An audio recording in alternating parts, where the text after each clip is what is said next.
Townie is the 2011 memoir written by American novelist Andre Dubus III.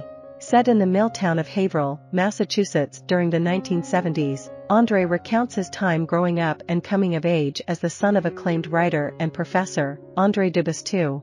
Describing his formative years as a bullied, impoverished, drug and alcohol-addicted teenager heading down a destructive path following his parents' divorce, Andre ultimately finds refuge in learning how to fight. Later, reconciling the clash between brains and brawn, Andre cathartically escapes his violent past through empathetic storytelling. The memoir touches on themes of adolescence, poverty, violence, divorce, fatherhood, self-expression, authorship, and urban American identity. Townie has been called a stormy and courageous memoir by The New Yorker and shocking, necessary, and indispensable by NPR. The memoir begins in the rundown mill town of Haverhill, Massachusetts. Andre Dubus III, the second eldest child of 4 siblings, recalls the pivotal point in his past when his father left his mother in 1968. Andre Dubus II, famed writer, the Winter Father, and professor at Bradford College, philandered so often with co-eds that he eventually abandoned his family to pursue a young female student. He would only visit his 4 children once or twice a week, usually on Sundays. Dubus II, an ex-Marine, would continue courting young women and ultimately marry thrice. Guideless, 10-year-old Andre begins grappling with the deep sense of hurt and rage left in the wake of his father's absence. Andre chronicles the dire poverty that he, his 3 siblings, and single mother endured in the early 1970s. He describes the crime-ridden neighborhoods of mill towns like Lowell and Newburyport, the cheaply rented apartments his childhood was confined to, the canned food entrees his family subsisted on, the low-paying, long-hour jobs his single mom worked, etc. Andre notes the abject filth of his surroundings, the jam-packed dirt lots and dumpsters full of used condoms and diapers. Andre also tells of the times when his apartment would be littered with drug-addled townies, rough neighborhood kids who would hang out for hours smoking pot and listening to rock and roll. Andre's older sister, Suzanne, dealt drugs to locals, turning their apartment into a hub of illicit activity. Andre notes how this lifestyle wore on each family member, highlighting how Suzanne was brutally gang-raped. Andre also describes his younger brother Jeb's torrid affair with a former schoolteacher, 22 years his senior. Jeb attempted suicide later in life. Andre's younger sister, Nicole, becomes so affected by her dysfunctional family dynamic that she padlocks her bedroom door and hardly ever comes out.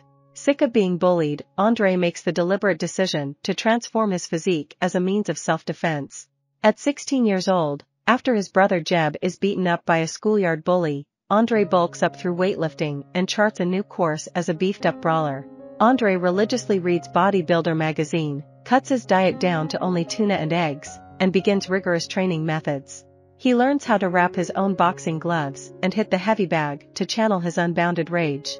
Much of Andre's memoir consists of vividly detailing his 15-year history of parking lot brawls and barroom fights. Andre describes an underground culture of club brawling, a law fight club, and how the growing popularity drew scores of howling spectators. Andre also describes fighting in restaurants and in the streets. He recounts knocking Jeb's bully out cold with a single punch to the face. According to Andre, his pugilistic prowess gave him confidence, social status, and even a sense of pride from his estranged father. However, after sparring with his sister's old beau, Andre recognizes his unhealthy infatuation with hand-to-hand combat. Still, letting go of his violent past proves difficult.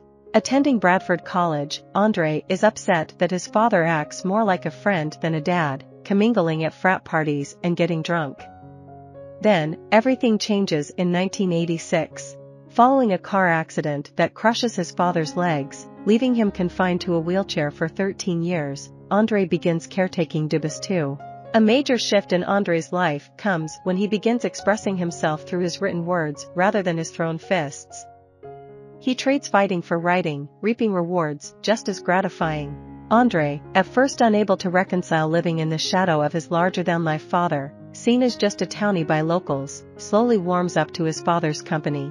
As the memoir concludes, the chief concern Andre grapples with is whether or not he should look after a father who did not care for him as a child. Swapping rage and violence for warmth and compassion, Andre ultimately forgives his new father, even if the pain and anguish of his childhood abandonment never erode. Andre aids his father by building wheelchair ramps around the house and helping restore his upper body strength through weightlifting.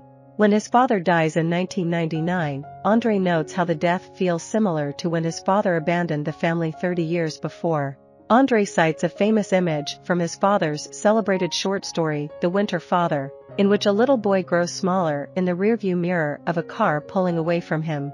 Andre confesses that the little boy running after his father with tears in his eyes was, in reality, his brother Jeb. Andre witnessed the event memorialized in his father's story, noting how he will always be haunted by this lasting image, the same way his father was decades before. Andre Dubus III is the author of the acclaimed novel, House of Sand and Fog, which was adapted into a major motion picture in 2003. Dubus III's 2008 novel, The Garden of Last Days, is currently being developed as a feature film as well. Townie, a memoir, was listed as a New York Times bestseller. I hope you enjoyed this video. Leave a like if you did and be sure to subscribe. Thank you.